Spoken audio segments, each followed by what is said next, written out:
दर्जनों गांव के सरपंचों ने बीजेपी छोड़कर कांग्रेस का दामन थामा।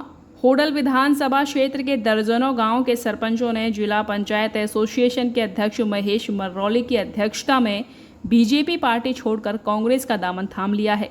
कांग्रेस पार्टी का दामन थामने पर पार्टी के प्रदेश अध्यक्ष उदय भान ने उनका पटका पहनाकर पार्टी में स्वागत किया। प्रदेश अध्यक्ष उदय भान ने पार्टी में शामिल हुए सरपंचों को आश्वासन दिलाया कि पार्टी में उन्हें पूरा मान सम्मान मिलेगा। सरपंचों ने बताया कि बीजेपी पार्टी ने उनके साथ अन्याय किया है, जिस वजह से उन्होंने भाजपा को छोड़कर कांग्रेस पार्टी में अपनी आस्था जताई है। होडल में कांग्रेस पार्टी के प्रदेश अध्यक्ष उदय भान की देखरेख में होडल विधानसभा क्षेत्र के दर्जनों गांवों के सरपंचों ने बीजेपी पार्टी को अलविदा करते हुए कांग्रेस पार्टी का दामन थामा है। इस मौके पर सरपंचों ने विधायक जगदीश नायर पर आरोप लगाए हैं। कहा कि बीजेपी सरकार में गांव का विकास सिर्फ कागजों में हुआ है। इसके अलावा ना तो उन्हें पार्टी में मान सम्मान मिला और ना ही पार्टी में उनकी कोई सुनवाई हो रही है। पार्टी में शामिल होने पर कांग्रेस के प्रदेश अध्यक्ष उदय भान ने उन्हें विश्वास दिलाया कि कांग्रेस पार्टी में उन्हें पूरा मान सम्मान मिलेगा और उनके गांव की समस्या का समाधान भी किया जाएगा। उन्होंने कहा कि जब से बीजेपी सरकार आई है तभी से अपराध का ग्राफ बढ़ा है। भाजपा की अब उल्टी गिनती शुरू हो गई है। अब की बार हरियाणा में पूरे बहुमत से कांग्रेस सरकार बनेगी। उन्होंने कहा कि भाजपा सरकार में भ्रष्टाचार चरम सीमा पर है। जनता आगामी चुनावों में बीजेपी को हराकर अपना पूरा हिसाब लेगी।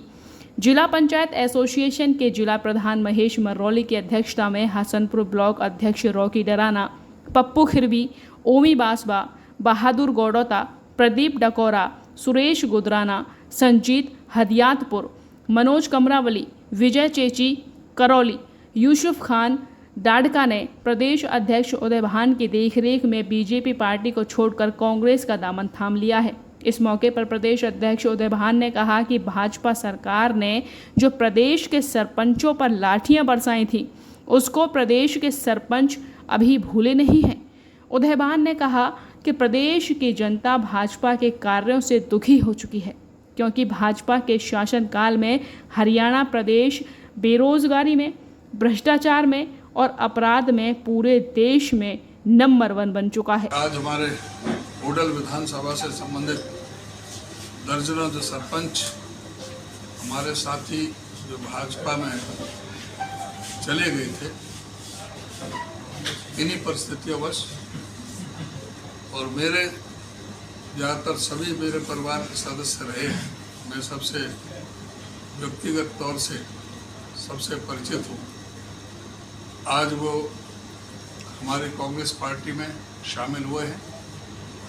उनके शामिल होने से निश्चित तौर से हमारी पार्टी को, मुझे व्यक्तिगत तौर से अपने इस विधानसभा भवन में मुझे भारी इनका सहयोग और समर्थन, स्नेह, आशीर्वाद तो मिलेगा। और मैं निश्चित तौर से हमारे जो आज की जो परिस्थितियाँ, जो राजनीति है, उसको बदलने में, इस सरकार को उखाड़ फेंकने के लिए इन सबका सहयोग, भरपूर सहयोग मुझे मिलेगा।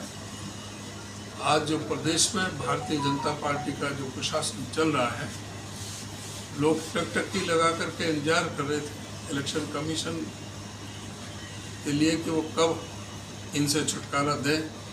और जब से इलेक्शन कमीशन ने इलेक्शन डिक्लेयर किया है, तब से पूरे प्रदेश के अंदर बड़ी भारी संख्या में जो इनसे आतंकित थे, जो इनसे तंग और परेशान थे, जो हमारे जागरूक जो लोग हैं, जो बुद्धिजीवी लोग हैं, जिन्होंने इनका कुशासन देखा है, समझा है, वो सभी आज कांग्रेस की तरफ आ रहे हैं वर्तमान परिस्थितियों में अपने प्रदेश के तरक्की के लिए।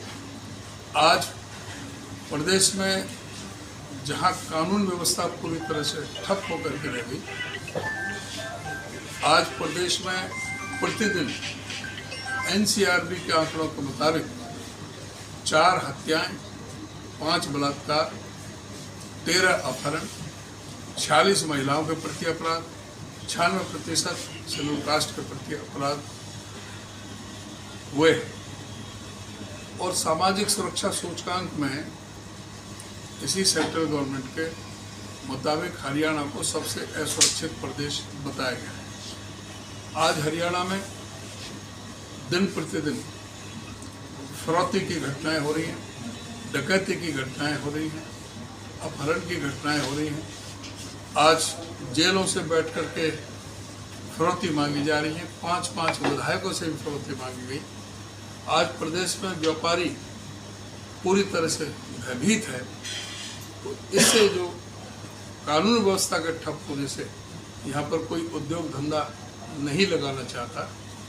यही कारण है कि 30% निवेश हरियाणा में कम हुआ है एवरेज पहले से, और 60% जो यहाँ का उत्पादन है मैन्युफैक्चरिंग में कमी आई है। तो जिससे पूरी अर्थव्यवस्था यहाँ की डामाडोल हुई। 70,000 करोड़ का कर्जा इनके राज में 4,50,000 करोड़ को पार कर गया।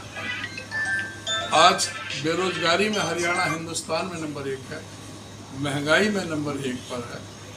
30 से ज़्यादा बार यहाँ पर पर्चे लीक हुए हैं। इनके स्टाफ सिलेक्शन कमीशन के चेयरमैन अधिकारी जिस तरह से रेट लगे हुए थे नौकरियों के, बाहर के प्रदेशों से यहाँ पर भर्तियाँ की जा रही थी, उनको सस्पेंड हुआ। HPSC में उनके अधिकारी करोड़ों रुपए की रिश्वत लेते हुए रेड हैंडेड पकड़े गए। जो एक कौशल विकास रोजगार निगम जो एक बड़ा ढकोसला था, बहुत बड़ा धोखा था हमारे युवाओं के साथ, सरकार खुद ठेकेदार बन गई। कच्ची नौकरी बहुत शोषण हो रहा था युवाओं का। जिस पोस्ट की सैलरी 50,000 होनी चाहिए उसको 20,000। एवरेज ये है कि आधे से भी कम पैसे उनको दिए जा रहे थे। जब चाहे कान पकड़ के बाहर निकाल दें। कोई किसी तरह का कोई जो पे स्केल होता है ना, उनको कोई पे स्केल था ना, कोई सुविधाएं थी, कोई गवर्नमेंट जॉब की ना कोई गारंटी थी, और ना ही कोई मेरिट थी ना। का अध्यक्ष के नाते होते हुए अपने सरपंचों की तरफ से भी कांग्रेस पार्टी को समर्थन किया। वैसे तो हमारा पहले परिवार ही है, घर ही है, अपने घर में वापसी हमारा आना हुआ है और हमने अपने अध्यक्षों की निगरानी में हमने अपना पार्टी कांग्रेस पार्टी को समर्थन किया। जो आदेश करेंगे उस आदेश का पालन करेंगे। आधी रात अपने कांग्रेस पार्टी के लिए जुड़े हुए हैं, आधी रात कार्य के लिए खड़े हैं। अध्यक्ष साहब जो है अपने पारिवारिक, हमारे जो है राजनीतिक मुद्दे पर ना रह के एक पारिवारिक ही घर ही है हमारा। पहले से ही हम विधानसभा में अपने विधायक जी के साथ ही रहे और आज भी हम इनके साथ ही रहेंगे। आगे अपना काम को पूर्ण रूप से गांव का विकास करने के लिए भी हमें जो भरोसा विश्वास जो अपने अध्यक्ष साहब पे है वो हमें कहीं नहीं मिला।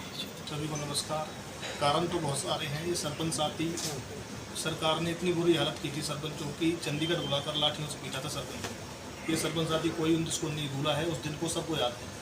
ये सरकार पोर्टल की सरकार है, सिर्फ पोर्टल पे चलाती है, धरातल पे कोई भी काम नहीं है। हम सब सरपंचों को 2 साल सरपंच बने हो गए, आज तक गाँव में कोई विकास नहीं है, सिर्फ 0 विकास है। सरपंच को इतनी पावर नहीं थी कि वो नाली बना दें। तो ये सब सरपंच अपनी आत्माओं से दुखी थे सरकार से, और ये सब सरकार को काट फेंकना चाहते थे। इसलिए सब साथियों ने आज मिलकर ये फैसला लिया है कि हम सब सरकार के साथ हैं, कांग्रेस सरकार के साथ रहेंगे तन मन और धन से, सारे सरपंच साहब आप कि हमारे जो प्रदेशाध्यक्ष रणबीर सिमेन जी, उनके हम पे आदेश है कि सारे साथी कांग्रेस के साथ मिलकर रहें और तन मन धन से कांग्रेस की मदद करें। जो कैंडिडेट मजबूत कैंडिडेट है उसके साथ लगे। मेरी विधानसभा पलवल है, पर मैं अध्यक्ष साहब के साथ तन मन से हूँ, जहाँ मैं अध्यक्ष साहब के साथ। तो होडल की विधानसभा कैसे छोड़ी आपने बात? हम अपने पुराने घर पे वापस आए और हमारे अध्यक्ष साहब के साथ पारिवारिक संबंध है, राजनीतिक संबंध नहीं है। कुछ विशेष परिस्थिति थी जिस कारण हम वहाँ गए, लेकिन वहाँ हमें किसी प्रकार की कोई संतोषजनक ना बात मिली ना कोई कार्य। क्या गांव में आप जो विकास कार्यों के लिए कुछ सरकार की तरफ से आपको मिला नहीं मिला, क्या कारण रहे? कागज में तो बहुत है लेकिन धरातल पर 0, कुछ भी नहीं। इसीलिए कांग्रेस जी केवल विकास का एक मूल जो सूत्र है।